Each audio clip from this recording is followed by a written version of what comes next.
당신이 몰랐던 이야기. 오늘은 제2의 디트로이트로 불리기 시작한 샌프란시스코에 대한 이야기입니다. 샌프란시스코는 미국 서부의 로스앤젤레스, 샌디에고 북쪽에 위치한 도시로 캘리포니아 주에 속해 있습니다. 북부 캘리포니아의 문화와 경제, 상업의 거점 역할을 하고 있는 미국의 주요 도시이자 최대의 관광 도시이죠. 사실 이렇게 설명 안 해도 이름은 다들 아실 정도로 유명한 도시입니다. 샌프란시스코는 어떻게 보면 지금의 IT 강국 미국을 만든 도시이기도 합니다. 구글과 트위터, 지금의 X를 비롯해 메타, 페이팔, 슬랙, 우버, 에어비앤비 같은 IT 기업들이 샌프란시스코에 거점을 두고 있죠. 스탠포드 대학교와 UC 버클리 같은 명문 대학들도 많아서 유학생도 많고요. 그런데 샌프란시스코의 명성이 예전 같지 않습니다. 예전 같지 않은 수준이 아니죠. 미국에서 가장 아름다운 도시로 불리는 샌프란시스코는 최근 제2의 디트로이트로 불리고 있거든요. 디트로이트에 대한 이야기는 최근에 한번 다루었죠. 디트로이트는 모터타운에서 망한 도시, 파산 도시, 유령 도시가 되었고 미국에서 가장 위험한 도시 상위권에도 항상 이름을 올리는 도시입니다. 좀 더 자세한 이야기는 최근 영상을 참고해 주시면 감사하겠습니다. 실제로 디트로이트처럼 샌프란시스코에서는 일명 엑소더스, 즉 대탈출 양상이 이어지고 있습니다. 샌프란시스코의 인구는 2020에서 2022년 사이에 7.5% 감소했는데 이는 미국의 인구 5만 명 이상 도시 중 가장 큰 규모의 감소폭이었죠. 일반 시민들 뿐만 아니라 앞서 언급한 메타, 스냅, 페이팔, 에어비앤비, 우버, 슬랙 등 수많은 기업들 역시 샌프란시스코를 떠났거나 사무실을 축소하기 시작했습니다. 도심 한복판인 유니온 스퀘어에 위치한 유통 기업들도 잇따라 샌프란시스코에서 철수하고 있죠. 얼마 전에는 객실 규모 1위, 4위의 호텔인 힐튼 샌프란시스코 유니온 스퀘어와 파크 55가 파산했는데 이유는 예전만큼 관광객이 들어오지 않았기 때문이죠. 사무실을 보면 더 체감할 수 있습니다. 부동산 업체 CBRE에 따르면 올 2분기 기준 샌프란시스코 도심 사무실 공간의 31.8%가 비어있는 상태이죠. 게다가 크고 작은 범죄는 물론 거리에는 노숙자들이 판을 치고 있습니다. 치안까지 안 좋아지고 있죠. 미국에서 가장 평화롭고 아름다운 도시 샌프란시스코는 어쩌다 이렇게 되었을까요? 일단 근본적인 원인을 보기 전에 지금 현재 사람들이 샌프란시스코를 떠나고 있는 이유는, 그리고 들어오지 않는 이유는 늘어난 노숙자와 약 중독자들 그리고 범죄 때문입니다. 절이 싫으면 중이 떠난다는 말처럼 노숙자와 중독자들 때문에 도시가 슬럼화되어 가니 견디다 못한 시민과 기업들이 안전과 일상생활에 지장을 느끼고 샌프란시스코를 떠나고 있는 것이죠.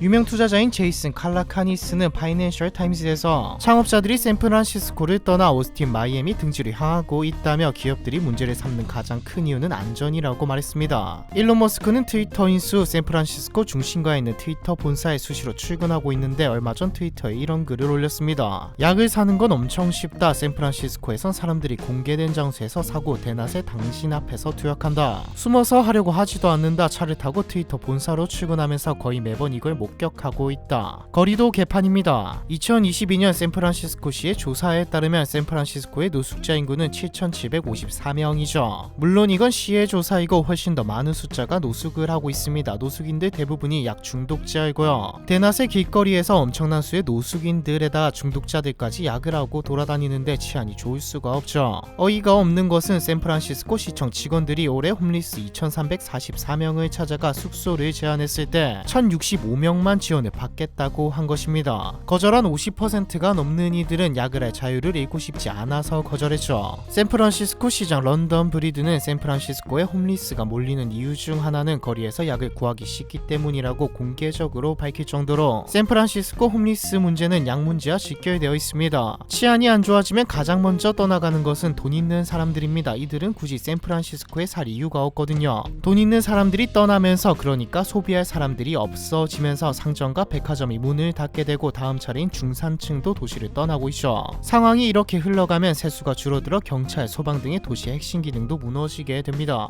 디트로이트와 뉴욕의 할렘 등 미국의 슬럼화된 도시들이 겪은 둠루프, 즉 파멸적 악순환이 샌프란시스코에도 작동할 수 있다는 것이죠. 제2의 디트로이트라고 부르는 이유가 샌프란시스코가 이 둠루프의 경계선에 서 있다고 보는 사람들이 많기 때문입니다. 중산층 이상의 인구들의 대탈출, 노숙자 노숙자까지 정석을 밟고 있는 수준이죠. 그렇다면 노숙자와 양 문제가 커지게 된 근본적인 원인은 뭘까요? 다른 이유도 많겠지만 가장 큰 것은 코로나와 주민발이 47이죠. 샌프란시스코의 상황은 코로나 팬데믹 전후로 나누어집니다. 샌프란시스코는 앞서 말했듯 거대 공룡이라고 불리는 IT 기업들이 즐비해죠. 자연스럽게 고급 인력과 엄청난 자본이 샌프란시스코로 몰려들었습니다. 도심의 평균 월세는 450만 원을 넘어갈 정도였고 물가 그러니까 생활비도 엄청나게 높은 수준이 되었죠. 그래도 워낙 연봉이 세다 보니 괜찮았습니다. 하지만 코로나가 닥치면서 상황은 완전히 바뀌어 버리죠. 팬데믹이 닥치면서 당시 전 세계의 경제 분위기는 망한다라는 말이 나올 정도로 최악을 치닫았습니다. 샌프란시스코도 마찬가지였을까요? 아니요, 샌프란시스코는 멀쩡해져. IT 기업이었기에 오히려 사용자는 더 늘어났고 미국 정부에서 엄청난 돈을 풀면서 투자도 더 늘어났습니다. 출근도 IT 기업이다 보니 재택근무를 하면 그만이었죠. 하지만 이게 도시가 몰락하는 원인이 될 줄은 아무도 몰랐습니다. 정부가 돈을 뿌리는 시절이 지난 팬데믹 이후 거대 IT 기업들은 대규모 인원 감축에 들어갔고 살아남은 사람들 그러니까 도시에서 돈을 써야 할 고액 연봉의 직원들도 도시를 떠났습니다. 재택근무를 해도 문제가 없으니 팬데믹이 끝난 이후에도 쭉 재택근무를 하는 것이죠. 회사 입장에서도 사무실 규모를 줄여도 되니 손해가 아니었습니다. 재택근무를 하는 사람들은 굳이 월세가 비싼 샌프란시스코에 머물 이유가 없으니 도시를 떠난 것이었죠. IT 기업들의 대량 해고와 재택근무자들의 도시 이탈, 이게 도시의 인구가 줄어들기 시작한 1차적인 이유였습니다. 도심의 인구가 감소하자 사람들을 상대로 하는 가게들, 상권도 하나둘씩 폐업을 하기 시작했습니다. 거리는 썰렁해지기 시작했죠. 썰렁해진 거리는 얼마 안가 다른 부류의 사람들이 채우기 시작했습니다. 사무실이 문을 닫기 시작한 도심은 노숙자들에게는 천국이 되었죠. 악명 높은 일부 구역에만 집중적으로 몰려있던 노숙인들은 곧 도심 곳곳으로 퍼져나가기 시작했습니다. 거기다 원격 근무를 하지 못하는 비교적 더 낮은 연봉을 받는 사람들도 해고되어 거리에 나오기 시작했죠. 샌프란시스코 도심은 바쁜 직장인이 아니라 노숙인들의 텐트, 거리 곳곳에 배설물 그리고 절도와 불법 약들이 지배하면서 거리의 모습이 바뀌게 되었습니다. 주민발이 47은 뭐냐? 월스트리트 저널은 샌프란시스코가 홈리스의 성지인 까닭이라는 사설을 게재했습니다. 이 사설을 보면 샌프란시스코의 문제를 악화시킨 주범으로 2014년 11월 캘리포니아 주민투표에서 통과된 주민발이 47호가 나오죠. 주민발이란 의회에서 법안을 발의해서 통과시키는 통상적 방식이 아니라 주민들이 직접 법안을 내고 일정 규모의 서명을 받아 선거 때 투표에 붙여 통과시키는 방식을 말합니다. 주민발이 47호는 안전한 동네 학교 법안이란 이름으로 홍보되어 찬성 59.61%, 반대 40.39%로 통과된 캘리포니아 주법이죠. 주민발이 47이 통과되면서 캘리포니아주는 흉악범죄가 아닌 일부 범죄의 법정 형량을 줄여 중죄에서 경제로 재분류했습니다. 당시는 캘리포니아주 교도소 시설이 포화 상태였기에 교도소에 투입되는 예산을 줄여 교육 재정 등에 투입하자는 취지였죠. 그런데 주민발이 47호의 내용을 보면 절도와 불법약 소지 및 투약 처벌 수위를 크게 낮추는 항목이 있습니다. 상점에서 물건 훔치는 매장 절도 범죄의 경우 절도금액 $950까지는 경범죄로 약하게 처벌하도록 했죠. 경범죄는 기소된다 하더라도 형이 약한 데다 현실에서는 거의 기소되지 않고 그냥 풀려납니다. 당연히 중지였을 때에 비해 처벌이 가벼워졌을 뿐만 아니라 아예 처벌 자체를 꺼리는 분위기도 생겨났죠. 통계를 보면 최근 들어 절도 건수가 줄어든 걸로 나오지만 속사정은 다릅니다. 문 닫는 매장이 늘어나고 있는 추세이기 때문에 털 곳이 줄어서 절도 사건이 줄었다가 맞죠. 대표적인 약국 겸 식료품점 체인 월그린은 2021년 샌프란시스코 매장 5곳에 문을 닫았고 2022년 3월 시내 중심가에 대형 매장을 연 식료품점 홀푸즈 마켓은 10개월 만인 2023년 4월에 문을 닫았습니다. 이유는 직원의 안전 문제 때문이었죠. 매장 절도가 빈번하고 중독자들이 인근 거리에서 산 약을 화장실에서 투약하자 견디다 못해 문을 닫은 것입니다. 결국 정책으로 인해 민주당은 많은 비판을 받았습니다. 주민발이 47호는 민주당의 강성좌파 진영의 지원을 받으면서 통과된 법안이거든요. 샌프란시스코는 오래전부터 민주당이 시장을 독식해온 도시였습니다. 샌프란시스코는 히피 문화의 발상지자, 소수인종, 동성애 등을 포용하는 진보와 관용의 도시로도 명성이 높은 도시였거든요. 민주당이 밀어붙인 도시의 결과가 이렇다 보니 공화당 쪽에서 공격할 때 샌프란시스코의 이름이 자주 등장하기도 하죠. 샌프란시스코의 스타트업 생태계가 무너지기 시작하면서 오히려 다른 도시들의 스타트업 생태계가 생겨나기 시작했습니다. 비싼 임대료와 높은 생활비에도 어쩔 수 없이 인력과 자본이 몰려드는 샌프란시스코로 가야 했던 스타트업들은 이제 굳이 샌프란시스코로 갈 이유가 없어졌으니까요. 다른 도시들도 이 기회를 놓치지 않으려 기업들의 유치를 적극적으로 장려하고 있죠. 특히 텍사스가 뜨고 있습니다. 텍사스는 주거비 더 훨씬 싸고 세금도 적게 내도 되죠. 그리고 사실 기업 입장에서는 민주당보다는 보다는 기업 친화적인 공화당을 더 선호합니다. 민주당이 지배하던 샌프란시스코와는 달리 텍사스는 공화당이 지배하는 곳이죠. 물론 지금의 샌프란시스코가 과거 디트로이트만큼 나쁜 상황인가에 대해선 해석이 분분합니다. 과장된 위기란 주장도 적지 않죠. 민주당과 지지층은 샌프란시스코의 위험성이 지나치게 과장됐다는 주장을 하고 있는데 어느 정도 사실이긴 합니다. 샌프란시스코에서 약소지, 절도 같은 경범죄가 증가 추세이지만 살인, 강도 등 강력범죄 발생률은 전국 최하위 수준이거든요. 수년간 많은 소매점들이 매장 문을 닫았지만 새롭게 들어선 곳도 적지 않고요. 럭셔리 브랜드 샤넬은 현재 운영 중인 매장을 확장 이전하기 위해 샌프란시스코 도심 한복판 3층짜리 건물을 6,300만 달러, 하나 약 850억에 구매했고 생로랑 같은 명품 브랜드도 매장을 신설했습니다. 하지만 분명한 것은 샌프란시스코라는 도시에 대한 이미지가 이전과는 확연히 달라졌다는 겁니다. 이미 나빠진 여론만으로도 투자 여행은 줄어들고 있죠. 망한 것으로 알려진 도시로 쉽게 이사하거나 투자할 사람은 많지 않기 때문입니다. 샤넬 같은 명품 매장들은 대중이 아닌 아직 남아있는 거대 기업의 고인 연봉자들을 위한 매장이고요. 적어도 사람들의 인식에서 샌프란시스코는 망해가고 있는 도시라는 건 분명한 듯 보이네요. 제2의 디트로이트로 불리는 샌프란시스코에 대한 이야기, 이번 편은 여기까지입니다.